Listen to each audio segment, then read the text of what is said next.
오늘은 이제 여론조사 얘기부터 좀 해보려고 하는데 전국 지표조사 결과 이번 지방선거 평가에서 야권이 예상보다 선전했다는 응답이 45%, 여권이 예상보다 선전했다는 응답이 31%가 나왔는데 이 결과인 즉슨 국민의힘이 더 잘한 것 같다. 이런 평가로 이어지는 것 같은데 어떻게 보십니까? 그러니까 이번 그 지방선거 또 재보궐선거까지 같이 치렀는데 뭐 선거라는 게 늘 그렇잖아요. 뭐 결국에는 또 국민들이 평가를 또 하는 것이고 또 전체 판세에서도 뭐 누가 더 승리했다 이런 평가들이 있기 마련인데 지금 뭐 제가 볼 때는 전반적으로 뭐 국민의힘이 잘해서는 아닌데 결과적으로는 지금 국민의힘이 더 이긴 거 아니냐라는 평가가 좀 우세한 것 같고요. 그게 이제 지금 여론조사 결과상으로도 국민의힘이 잘한 건 아닌데 희한하게 야권이 이겼다라고 보는 분이 45%, 또 여권이 31%로 나온 거 아니겠습니까? 저도 이 결과에 동의하는 입장이고 그런 면에서는 굉장히 뼈아프고 안타깝고 그래요. 그리고 이재명 대통령님께서도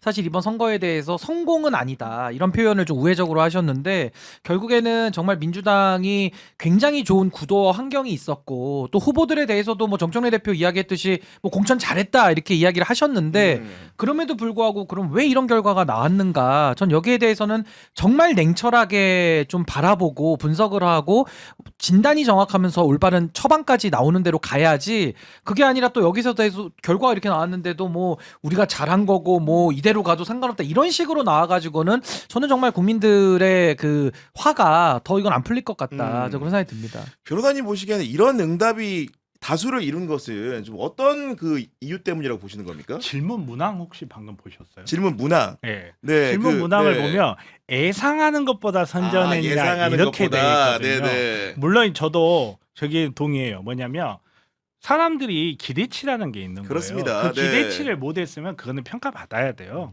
사람들이 기대치가 있는데 그 기대치보다 못한 결과가 나왔는데 수치상으로 우리가 이겼다라고 저를 주장하는 거는 저는 별 의미가 없다고 생각해요. 분명히 많은 사람들이 기대를 했으면 그 기대를 충족을 시켜줘야 되는 게 정치하는 사람들의 역할이지 숫자상으로 우리가 이겼으니까 우리가 압승이다 이렇게 이야기는 못해요. 근다고 해서 이걸 국민의힘이 이겼다 그렇게 이렇게 평가하기에는 이렇게 네. 평가하기에는 우습죠 이거는. 음. 근데 저는 여기에서 또 한 가지 꼭 좀 지금 계속 지적하고 있는 문제인데 우리가 이번 지방선거에서 확실하게 한 가지 안 게 뭐냐면 여론조사 불명하지 않다는 거예요. 아 여론조사가 예. 도구가 그렇죠. 네. 근데 우리 지금 그 불분명한 도구를 가지고 또 그걸 평가를 하고 있어요. 이 부분도 저희는 한번 좀 최소한 언론 하시는 분들이라면 이 부분 한번 네. 좀 냉정하게 바라봐야 된다. 우리가 지선하면서 여론조사 때문에 이 여론조사 못 믿을 것이라고 이미 판단이 내려졌는데 그 결과를 또 여론조사로 지금 또 평가를 하는 거거든요. 이 부분을 한번 좀 체크해봐야 되지 네. 않을까. 근데 저는 이 결과에 더해서 저는 그냥 냉정하게 선거 결과만 놓고 평가를 좀 해보자면은 결국 정청래 대표가 그 당원 주권을 늘 외치시지만 그 본인의 말을 지키지 않았다라는 비판까지 감수해가면서 전략 공천으로 다 14곳을 했거든요. 물론 뭐 정청래 대표 혼자 한 건 아니겠지만 어쨌든 당 대표가 공천장을 주면서 또 인재 영입까지 하는 형태로 공천을 했는데 뭐 울산의 전태진 변호사나 또 그 충남 공주의 김영빈 후보 그 변호사님도 이번에 낙선을 했고 또 하정 후보 같은 경우도 정청래 대표가 10고 초려를 해가지고 가서 이제 사실은 영입을 해온 케이스인데 이번에 또 아쉽게 패배를 했고 또 김용남 후보 같은 경우도 사실은 민주당의 후보인데 정말 벌판에서 혼자 비 맞도록 다 내버려뒀다라는 또 그 책임론까지 지금 나와서 결국 정청래 대표가 공천을 전략 공천으로 했는데 많은 부분에 있어서 패배를 지금 한 건 사실이고 더 뼈아픈 건 사실 서울 선거죠. 뭐 대구도 이기기를 바랬던 분들 저도 그 중에 하나고 정말 응원을 많이 했지만은 뭐 대구는 워낙 어려운 선거니까 뭐 그렇다 손 치더라도 이 서울시장 선거까지 뒤집힌다는 건 이 상징성 때문에 상당히 좀 민주당이 오만했던 거 아니냐 이런 비판이 나올 수밖에 없는 거고 또 더 뼈아픈 건 전북이에요. 그러니까 전북 같은 경우도 이겼으니까 막 좋아할 수 있는데 국민들이 볼 때 좀 황당하죠. 왜냐하면 전북이라는 곳은 국민의힘으로 치면 경북이고 거기서는 지면은 진짜 당대표 무조건 사퇴해야 되는 데인데 이기긴 이겼지만 지난번 지방선거 때는 김관영 후보가 민주당 깃발 들고 82%로 당선이 됐는데 이번에 51%로 이원택 후보가 당선이 됐거든요. 그러니까 이것처럼 형식적으로는 이겼지만 내용으로 들여다보면 상당히 이건 지금 짚어봐야 될 부분들이 많은 부분들을 지금 이걸 선거 패배로 지적을 하고 있는 거기 때문에 전 정청래 대표 입장에서는 이번 선거가 뭐가 어디서부터 잘못됐는지를 전 좀 더 종합적으로 좀 돌아봐야 된다. 저 그렇게 보는 겁니다.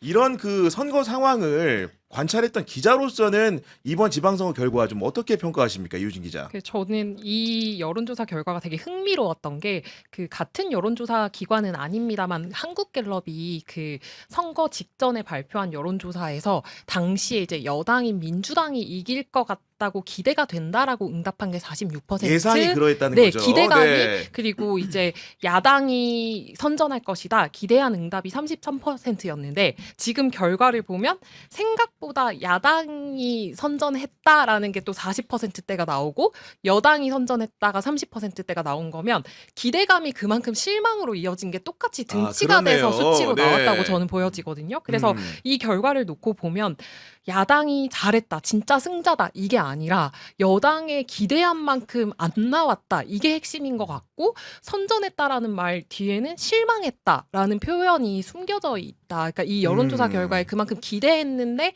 내가 기대한 것만큼 나오지 못했다라는 실망치가 깔려 있다. 그렇게 저는 봤습니다. 그러니까 연장선상에서 이재명 대통령의 국정 운영에 대한 평가 같은 경우에도 잘하고 있다라는 긍정 평가가 57%로 동조사에서 집계가 됐는데 직전 조사였죠. 5월 3주차 조사 같은 경우에 보다는 9% 포인트나 하락했다. 결국은 정말로 이번 선거에 우리 국민들이 많은 기대와 함께 여당의 압승을 예상을 했는데 그렇지 않은 결과가 나오다 보니까 뭔가 국정 동력에 대해서도 약간 의문을 품는 결과를 낳았다. 그런 점에서는 굉장히 뼈아프다. 이런 생각이 좀 들거든요. 그러니까 이렇게 대통령의 지지율이 거의 10% 가까이 빠졌던 경우가 매우 드문 케이스고 정권 초반에 아마 조국 후보, 그러니까 조국 당시 대표 그 사면 복권했을 때 아마 10% 정도 제 기억에는 빠졌던 그 기억이 나거든요. 그러니까 이거 굉장히 좀 이례적인 일이고 또 이 지지율 하락을 보면서 이재명 정부의 성공을 바라는 국민들 입장에서는 너무 속상하고 이건 답답한 거죠. 결국에는 이번 지방선거의 의미가 사실 중앙정부랑은 큰 상관은 없을 수 있어요. 근데 문제는 뭐냐면 지방정부와 호흡을 맞춰서 국정과제를 이뤄가는 부분이 하나가 있고 또 하나는 이번 선거가 그래도 국민들이 주는 성적표기 때문에 여기서 만약에 여당이 잘했다. 평가를 받아야 그게 국정 동력으로 이어지면서 앞으로 이제 한 2년간은 선거가 없는데 그 기간에 정말 이재명 정부가 든든한 그 뒷받침을 받는 식으로 아마 국정 운영을 하는데 큰 도움이 됐을 것이다라는 예상이 이제 깨진 거거든요. 그러니까 이렇게 지금 집권 여당이 뭐 오만해서 그랬든 선거 뭐 전략이 잘못됐든 뭐 다양한 이유가 있겠습니다만 여기서 선거를 딱 패배해버리고 이길 수 있는 선거를 졌네. 그 실망감이 지금은 이 정부로까지 불똥이 튀면서 상당히 이제는 좀 어려운 위기가 좀 펼쳐질 수밖에 없는 상황이 돼버렸다. 근데 저는 그래도 이번에 좀 나름의 그래도 희망을 보는 것은 희망을 봤다면 저는 정청래 네. 대표 사과 안 하잖아요. 그리고 지금도 뭐 서울이 진 거 아프다. 이러고 좀 넘어가잖아요. 어물쩍 넘어가고 이제 연임 도전하겠다 이러고 있는 건데 정치는 책임이라고 저는 보고 뭐 연임 도전하는 걸 말릴 수는 없지만은 그래도 이번 선거에 대한 정확한 인식을 보여주고 연임으로 가는 그 프로세스가 있어야 되는데 지금처럼 가는 건 상당한 저는 좀 위험성이 있다는 생각이 드는데 대통령님께서 그래도 해외 순방 과정에서 이 지지율 하락을 놓고 정말 무한 책임의 전 교과서를 보이셔도 생각해요. 내 탓이다. 다 내 탓이다로 하신 것 자체가 저는 정치 지도자라면은 그렇게 하는 것이 마땅한 거 아닌가. 그래서 저는 그 가운데에서는 대통령님의 그런 어떤 그 사과의 메시지를 통해서는 그래도 희망은 좀 아직은 남아 있다. 저 그렇게 봤습니다. 이런 가운데 오늘 민주당의 의원총회가 열렸고 재선의 장철민 의원이 정청래 대표 면전에서 이런 얘기를 했습니다. 선거 결과에 대해 책임을 지고 정청래 대표가 사퇴해야 된다. 이런 장철민 의원의 발언 우리 변호사님 어떻게 들으셨습니까? 당연히 책임져야죠.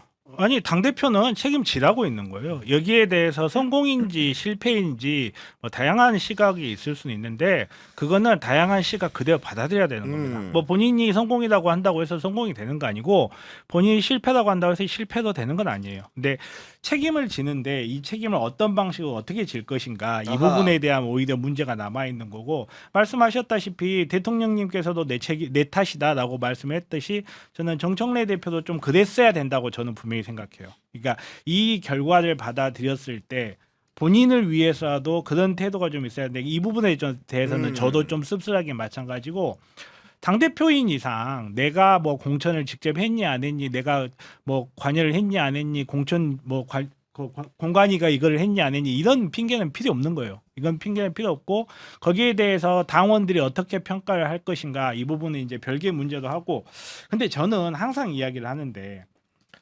내부 투쟁은 자유롭게 제한이 없이 이루어져야 된다고 생각해요. 아, 그럼요. 예. 네. 근데 부부싸움 소리가 담을 넘어가지 말게 하라는 말이 있어요. 아, 담장 밖으로 예. 가면 안 된다. 근데 이거는 근데 이렇게 의총행 자리에서 공개적으로 이런 발언을 하는 거는 이거는 좀 또 별도의 평가가 필요할 것 같다. 형식에 대해서는. 예, 이거는 네. 본인 정치적 행보라고도 평가할 수 있지 않을까. 저는 좀 그렇게 당연히 뭐 정치인의 발언이니까 그런 그 의미도 있을 텐데 이유긴 기자 생각은 좀 어떻습니까? 근데 저는 사실 그 장철민 의원 얘기나 이런 것들이 아마 비공개 의총에서 나온 얘기 이분은 뭐 맞아요. 공개적 비공개 비공개 의총에서 의총에서 나온 나온 얘기예요. 얘기인데 네. 기자들이 취재가 들어가서 이제 그 외에 또 이런 목소리들이 나왔다라고 음. 이제 알려지는 건데 저는 조금 변호사님과 결을 달리해서 좀 봤던 대목이 뭐냐면 그 정청래 대표가 그 딴지일보 게시판에 의원총회도 생중계하자라는 그렇지. 네. 글을 올렸잖아요. 근데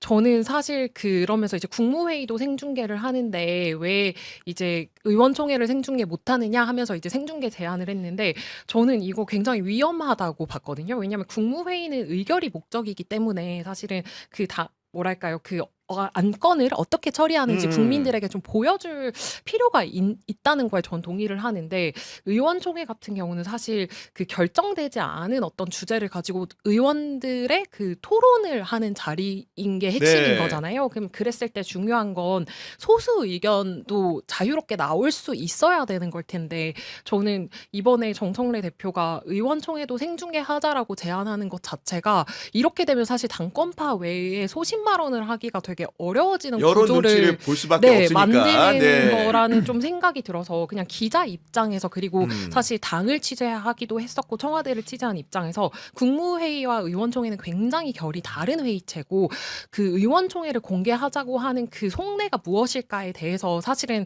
좀 이게 하나의 목소리만을 만들기 위한 조치가 아닌가 그런 우려가 돼서 앞으로 민주당이 나아갈 길에 있어서는 좀 더 그 정청래 대표는 다른 목소리도 네. 듣고 그걸 적극적으로 해야 될 텐데 그거를 혹시나 죽이는 결과가 되지 않을까 그런 우려가 들긴 했습니다. 그 오늘 이제 장철민 의원이 비공개 의총에서 한 발언의 골간은 어떤 거냐면은 첫 번째로는 그 서울시장 선거가 참패했다는 거 인정을 해야 된다 이렇게 말을 하고 있는 겁니다. 이렇게 표현을 했죠. 이번 서울시장 선거는 내용적으로나 정서적으로나 참패였습니다. 이렇게 규정을 했고 거기에 이어가지고 원인 규명을 했는데 이렇게 말합니다. 서울의 경우 패배 그 자체보다 더 심각한 문제는 중앙단 차원에서 그 어떤 경고도 그 어떤 사인도 없었다는 점입니다. 쉽게 얘기하면 언론인들 사이에서 민주당이 굉장히 안 좋은 여론조사가 나오고 있다는 소문이 돌았음에도 불구하고 그 사실을 인지하고도 중앙당 차원에서 충분한 조력이 없었던 것 같다. 이런 현실 인식을 하고 있는 거거든요. 그러니까 이제 우리가 리더십을 이야기할 때 리더는 굉장히 그 뭐랄까요 무거운 책임감과 더불어서 그 자리에서 할 수 있는 역할을 해야 되는 겁니다. 그러니까 무슨 말이냐면 국민 통합이라는 거 있잖아요. 이건 대통령만 할 수 있는 일이에요. 그래서 대통령 자리에 올라간 분은 딴 거 안 해도 되는데 국민 통합이라는 거는 대통령만 할 수 있는 자리이기 때문에 대통령이 해야 되는 거거든요. 마찬가지로 당 대표의 자리는 당 대표가 뭐 이렇게 면 먹는 거 퍼포먼스하고 이런 거는 사실 다른 사람이 할 수도 있어요. 뭐 굳이 필요하다면. 근데 당 대표만 할 수 있는 일은 어떻게 보면 당 대표의 지위에서 관리하는 거. 어떤 뭐 위기 상황이 발생할 때 뭐 그걸 예방한다든지 아니면 위기가 발생했을 때 수습한다든지. 그러니까 이런 것들은 당 대표만 할 수 있는 일들이기 때문에 저는 과연 정청래 대표가 이 선거 결과지 앞에서 당 대표다운 행동을 그동안 해왔는가. 전 이걸 정말 평가받는다는 생각이 들고 아마 장철민 의원도 그런 부분에 대한 좀 아쉬움을 좀 표했다는 생각이 들어요. 네. 그래서 저는 이번에 대통령님 그 기자회견을 통해서 드러난 걸 좀 놓고 보면 여당 대표와 야당 대표 역할의 차이점을 설명해 주셨는데 전 정청래 대표는 여당 대표다운 모습은 보여주지 못했다. 야당 대표 스타일로 집권 여당의 1년을 보내오고 마지막까지 그렇게 했던 것 같고 또 하나는 그 성 비유도 하셨잖아요. 성을 열어가지고 그렇죠. 네. 뭐 색깔이 달라? 들어와.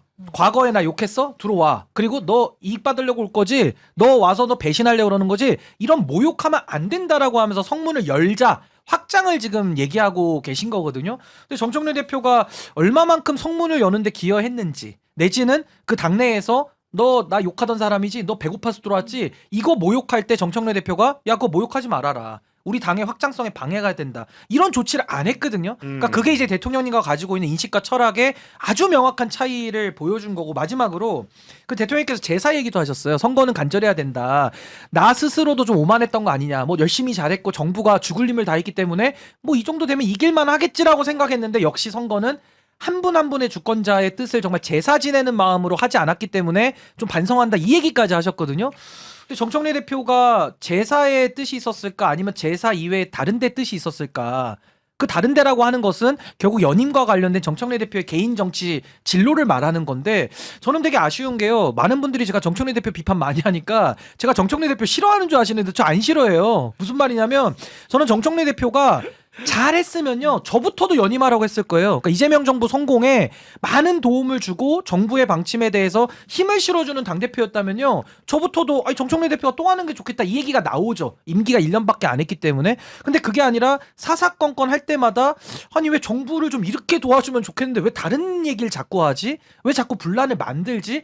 이런 고민들이 쌓여서 여기까지 온 거거든요. 근데 지금까지도 장철민 이 말씀까지만 마무리할게요. 예, 예. 그럼에도 불구하고 다른 데의 뜻을 가졌다라는 부분을 대통령이 지적하신 것도 저는 많은 부분들이 좀 공감이 네. 되는 사항이다. 그 말씀드립니다. 우선 이제 장철민 이 사람 이 발언에 대해서 제가 이제 비공개를 공개라고 이야기를 하긴 했는데 사실은 결국은 바꿔서 나간다는 이야기를 하는 거고 이 발언 자체에 대해서 비판을 하지 않을 수 없는 게 가정과 가정을 해서 결론을 내렸어요. 가정이 겹쳐져 있다. 지금 보면 네. 어떤 경고도 어떤 사인도 없었다. 자체 분석이 정확히 페이블 H하고도 어떤 대응도 하지 않았다. 루머가 돌고 있다. 이것이 사실이라면 이런 식으로 지금 비판을 이어나가고 있는데 이거는 저는 온당한 비판이라고 할 수가 없어요. 그리고 앞에서 말씀하셨다시피 이재명 대통령님께서 1년 그 우리 기자회견 하실 때 외부로 문을 열어야 된다 이렇게 이야기하셨잖아요. 문을 연 건 사실은 정청래였죠. 문을 닫자고 했던 거는 정청래 대표의 반대에 섰던 사람들이에요. 문은 바깥으로 여는 거예요. 안으로 여는 게 아니에요. 민주당 사람들만의 이익을 이야기할 때 대통령님께서 문을 바깥으로 여는 게 평소에 나의 지론이다라고 말씀하셨어요. 그리고 문을 바깥으로 열어야 된다고 했을 때 온갖 트집을 잡아서 문을 바깥으로 열지 못하고 결국 우리 여당 이외의 것을 안으로 들여오지 못하게 했던 것은 사실은 그 비판을 하는 주체가 맞는가 이 부분을 말하지 않을 수 없거든요. 그러니까 뭐 여러 가지 의견을 이야기하지만 네. 문을 바깥으로 열자 해가지고 12월부터 조국혁신당과의 합당 이야기했을 때 문 열자라고 했는데 문을 닫자라고 이야기했던 사람이 컵봐라 대통령님께서 문 열자라고 했는데 뭐 문을 거기에 대해서 적극적으로 쉴드를 안 치워주지 않았느냐 이 말을 하는데 뭐 특정 정치인을 이름을 이야기하는 건 좀 그렇게 하지만 저는 아마도 평택에 그 김용남 후보를 이야기를 했던 것 같아요. 근데 김용남 후보는 그들 안에 있던 사람이에요. 성 안에 있던 사람이에요. 문을 열어줘야 되는 사람이지 나 들어가게 해주세요라고 하는 사람이 아닌 거예요. 위치가. 이재명 대통령님이 바깥에 있는 우리의 외연을 확장하자라고 하셨지 우리의 내부를 다지자고 말하신 게 아니거든요. 외연을 확장하고 우리와 다른 것을 들여보내고 근데 들어오려고 하면 저거 뭐 먹으려고 하지 너 와가지고 뒤통수 치고 나갈 거지 그 대상이 누구였는가는 우리 다시 한번 평가해 봐야 돼요. 이미 우리 안에 들어와 있는 사람인지 아니면 우리 바깥에 있는 사람인지 우리 바깥을 향해서 문을 여는 거예요. 안을 향해서 여는 게 아니에요. 네. 예. 말씀해 주신 거고. 요거는 제가 좀 여러 가지 반대 의견을 말씀을 드려야 될 것 같은 게 그 대통령님의 워딩 저는 맥락을 다 포함해서 제가 설명을 한번 드려야 될 것 같은 게 이게 진영 내부를 통합하자는 건 아니었어요. 왜냐하면 전제가 뭐였냐면 너 과거에 나 욕했던 사람이지 조국 후보가 이재명 대통령 욕한 적은 없을 거 아닙니까? 그리고 너 이익 먹으려고 들어왔지 그게 이제 ABC론에서 B로 지목됐던 사람들을 말하는 거고 너 이익 다 떨어지면 배신할 거지 그 얘기까지 B그룹들한테 했던 건데 그건 무슨 말이냐 진영 외부 사람에 대한 통합. 그러니까 정말 정확하게 말하면 대통령의 지위에서의 국민 통합을 말하는 거거든요. 그러니까 진영을 벗어난 통합을 말하는 거지. 변호사님 말씀하신 대로 아마 이제 조국 혁신당을 염두에 두고 말씀하신 것 같은데 민주당이라는 형식적 외관을 가지고 민주당 밖을 얘기한 게 저는 아니라는 생각이 드는 거예요. 그래서 여기에 대해서는 그 조국 후보가 3번을 달고 있으면서도 내가 더 민주당스럽다라고 얘기했기 때문에 오히려 그게 성 내부를 말하는 거고, 대통령님 말씀은 아예 생각이 다른, 뭐 색깔이 다르다 이런 말씀도 하셨기 때문에 그 대상이 좀 다른 것 같고, 대통령님의 워딩을 하나만 더 정확하게 이야기를 해야 된다고 아니, 생각을 그러니까 해요. 워딩은 일단 제가 마무리만 하겠습니다. 말을 이어서 그러니까 듣고 네. 워딩을 정확하게 하자는 게, 그럼 통합의 대상이 누구냐에 대한 지금 이견 차이가 있는 거예요. 그러니까 변호사님께서는 조국 혁신당이라는 그 대상을 통합의 대상으로 아니요, 문을 저는 열어야 된다. 정확하게는 조국혁신당이 아니라 민주당이 아닌 모든 것. 아니 그러니까요. 그러니까 민주당 빼고 나머지, 그러니까 형식적 기준을 좀 말씀하시는 거고, 제가 얘기하는 거는 아마 그 논리가 뭐 최민희 의원도 그 비슷한 얘기를 하시던데, 그 저는 굉장히 잘못된 해석이라고 보는 게, 대통령께서 전제를 붙이셨잖아요. 너 과거에 나 욕했던 사람이지. 그럼 욕했던 사람이 누구냐를 우리는 봐야 되는 것이고, 너 이익 먹으려고 들어왔지. 그 이익의 개념으로 그동안에 유시민 전 장관이 얘기했던 ABC론에서 B로 지목됐던 사람들을 지금 대통령께서 모욕하지 말라고 얘기하신 거기 때문에, 이걸 가지고서 그 민주당만 아닌 사람으로 축소해서 해석하기에는 좀 말이 안 맞는다. 그 ABC론에 말씀을 B로 이야기하신 적 없어요. 그건 분명하게 해야 됩니다. 뭐 이익 얘기를 하시긴 A냐 했습니다. B냐 C냐, 이거 이익 이야기를 했다고 해서 다 B를 말하는 건 아니에요.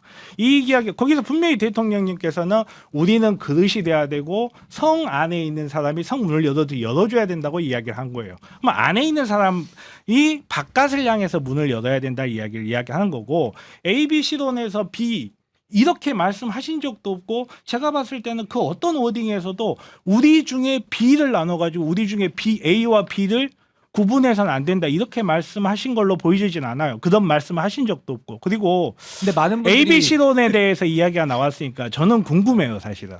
ABC론에 대해서 굉장히 비판적인 것으로 알고 있는데, 아니 민주당 안에 있는 사람을 ABC로 나누는 게 이게 적절하지 않은 거라면 어떻게 민주당 안에 있는 사람들끼리 너는 친청이지, 너는 반청이지, 너는 친명이지, 너는 반명이지, 이거는 그렇게 서슴없이 나누나요?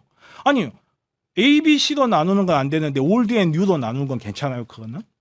그러니까 분명히 나눠지는 거는 여러 가지 기준이 있을 수 있고, 그리고 상대를 이해를 하려면 차이를 알아야 돼요. 그래서 나누는 것 자체, 우리가 어디를 향해서 문을 열 것인가, 이 과정에서 우리는 굉장히 열린 자세로 이야기를 해야 되는 거고, ABC론을 이야기하셨으니까 ABC론에 대해 잠깐 이야기하자면, 그러면 저는 역으로 한번 질문해 볼게요.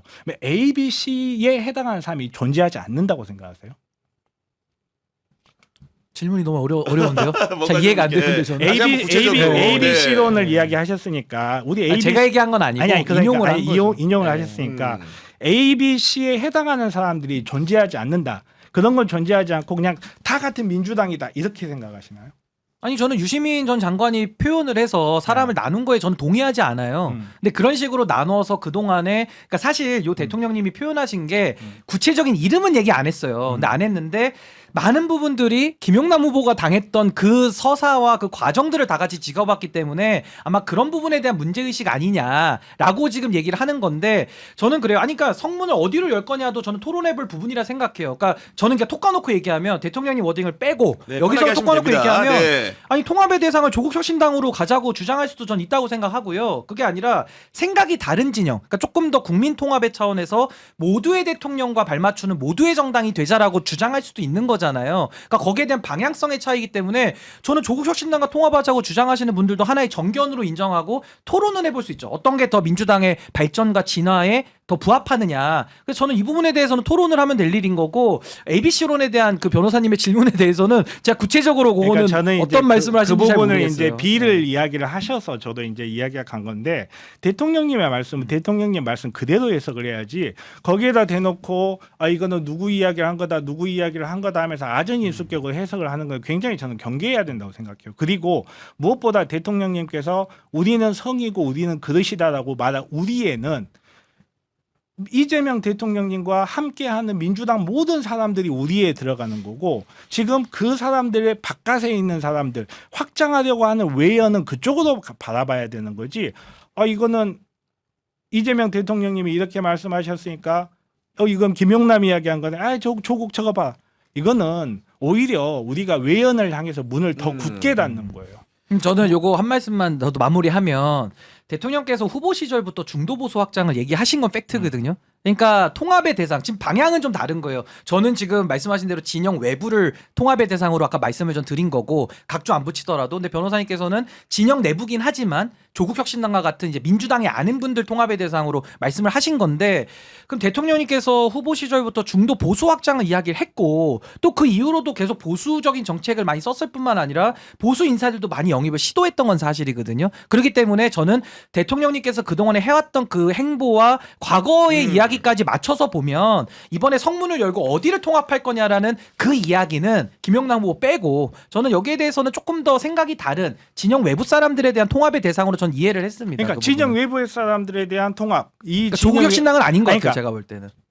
조국혁신당만 아닌 건가요? 아니, 그러니까 조국혁신당만 아닌 게 아니라 조국혁신당은 진영 외부. 아니에요. 아니, 진영 내부에 있는 사람. 네. 그러니까 진영 내부라는 것도 좀 주관적일 수는 있지만 예를 들면 뭐 진보당이나 기본소득당이나 범진보 진영으로 분류되는 분들 아니, 그러니까 있잖아요. 제 질문은 전 그분들은 그러니까 조국혁신당은 아닌 아니 거예요. 그분들은 그러니까. 저는 이 대통령님의 말씀에는 해당은 안 된다고 생각합니다. 그러니까 저의 해석은. 대통령님의 네. 말씀에 조국혁신당은 빼고 오라고. 아니 생각하신다는 왜냐면 거예요? 전제가 너 과거에나 욕했던 사람이잖아. 음. 너 이익 먹으려고 지금 들어왔잖아. 너 배신하려고 그러잖아. 라는 그 설명에는 진영 내부 사람들이 이재명 대통령 그동안 욕했던 분이 계신가요?